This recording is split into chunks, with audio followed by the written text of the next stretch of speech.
पिछले कुछ दिनों से हम डीपीओस के रोल्स और रिस्पॉन्सिबिलिटीज की बात कर रहे हैं। आज हम एक केस स्टडी के थ्रू ये समझने की कोशिश करेंगे कि एक छोटी सी गलती से एक डीपीओ और उसके ऑर्गेनाइजेशन को कितना नुकसान हो सकता है। मेरे यूट्यूब चैनल पे आपका स्वागत है, जिसपे आप रोज डेटा प्राइवेसी का कुछ ना कुछ नया कंटेंट देखते हैं। और आज हम बात कर रहे हैं एक डेटा ब्रीच की, जो एक एयरलाइन की वेबसाइट से हुई थी 2018 में, और उसका एक बहुत क्रिटिकल इम्पैक्ट था। ज़्यादा ज़रूरी ये जानना है कि डीपीओ की कहाँ गलती या कमजोरी रह गई कि वो इसको अवॉइड नहीं कर पाया।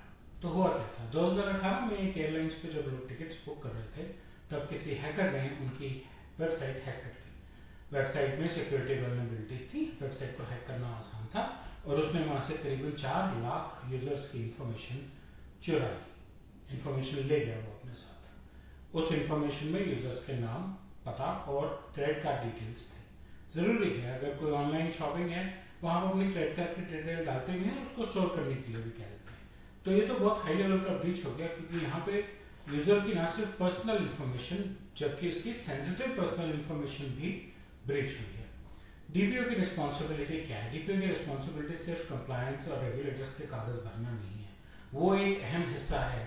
जरूरी है एनुअल फाइलिंग करना और टाइम टू टाइम रेगुलेटर्स को रिपोर्ट करते रहना, मैनेजमेंट को रिपोर्ट करते रहना, कंप्लायंस की टिक मार्क मारना।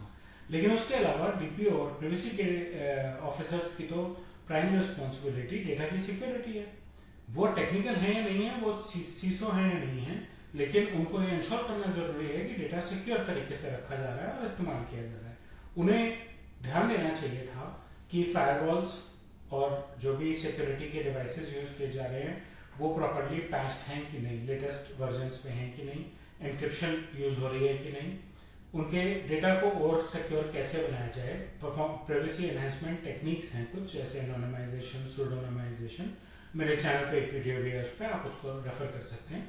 उनको उस टाइप की चीज़ों को रेफर करना चाहिए था और इम्प्लीमेंट कराना चाहिए था, जिससे कि डेटा सेफ रहे। कोई वेबसाइट भी हैक करता है तो डेटा को पढ़ ना सके। सिक्योरिटी प्रोटोकॉल्स और सिक्योरिटी ओवरऑल के रेगुलर ऑडिट्स बहुत जरूरी है। डेटा की सिक्योरिटी ही तो प्राइवेसी है। सिर्फ ये है कि जब आप प्राइवेसी की बात करते हैं तो आप टेक्निकल नहीं, लेकिन प्राइवेसी के ऑडिट में डेटा को सिक्योर रखना तो सबसे इंपॉर्टेंट काम है ना। इसका इम्पैक्ट क्या है? लॉस ऑफ रेपुटेशन वगैरह तो बहुत स्टैंडर्ड चीजें हैं। एक अच्छी चीज थी वहां पे कि डीपीओ को और उसकी टीम को ब्रीच बहुत जल्दी समझ आ गया और वो 72 घंटे में रेगुलेटर्स को बता सके कि ये ब्रीच हुआ है, उसका इम्पैक्ट बता सके रेगुलेटर को भी और यूजर्स को भी, जिससे कि यूजर्स अपने क्रेडिट कार्ड्स ब्लॉक कर लें या जो भी प्रिकॉशंस वो लेना ठीक समझते हैं वो ले सकें और अपना मिसयूज को अवॉइड कर सकें, मिनिमाइज कर सकें। लेकिन इम्पॉर्टेंट ये है कि डेटा ब्रीच हुआ है तो फाइन क्या लगा? करीबन 20 मिलियन पाउंड। 20 मिलियन पाउंड बहुत बड़ी रकम होती है।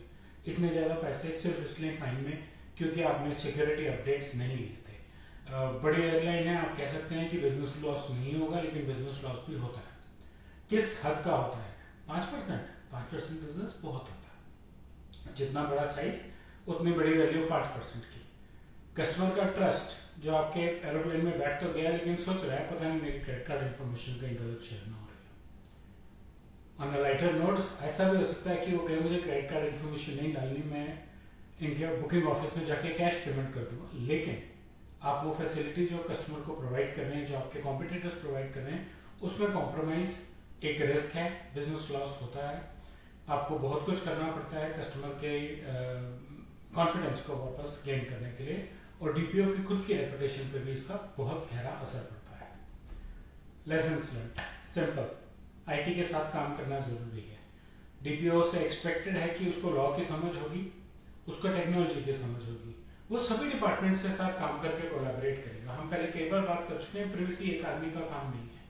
प्राइवेसी कल्चर है, आपके सिस्टम में डिजाइन होनी चाहिए। हम प्राइवेसी बाय डिजाइन की भी बहुत बार बात कर चुके हैं। हमारे सिस्टम में इतनी क्रिटिकल इंफॉर्मेशन एनक्रिप्टेड नहीं है तो प्रॉब्लम है, और वो भी एक इतनी बड़ी एयरलाइन की। एनोनिमाइज होनी चाहिए वो, उनको तो एनक्रिप्शन से कहीं ऊपर सूडोनिमाइजेशन और एनोनिमाइजेशन जैसी चीजों पे भी एक्सपेक्ट करना चाहिए, क्योंकि उनका डेटा भी बहुत क्रिटिकल है। 4 लाख कस्टमर और उनकी क्रेडिट कार्ड इन्फॉर्मेशन, ये बहुत इंपॉर्टेंट चीज है, और ये लॉस जो है ये बहुत नेगेटिव इम्पैक्ट वाला लॉस है।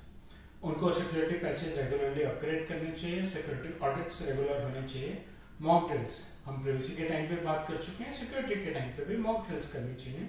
सिक्योरिटी को, डीपीओ को भी अपनी प्राइम रिस्पॉन्सिबिलिटी मांगना होगा।